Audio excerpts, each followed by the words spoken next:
আসসালামু আলাইকুম, আশা করি সবাই ভালো আছেন। আজকে আমরা ভিজুয়াল স্টুডিও কোডের ছোট্ট একটি শর্টকাট দেখব। সেটা হলো ভিজুয়াল স্টুডিও কোডে রিডো এবং আনডু কিভাবে করতে হয়।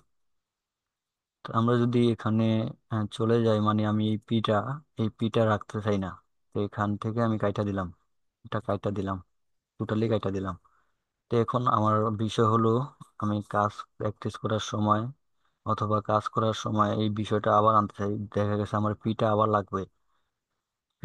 লাগবে, এই জন্য আমি কন্ট্রোল জেড দেব। তাহলে আমার পিটা আবার চলে আসবে। এখন পিটা চলে আসছে। তা আমি এটাকে আবার দেখা গেছে কন্ট্রোল জেড দিই। কন্ট্রোল জেড দিলে দেখেন এইটুকু আসছে।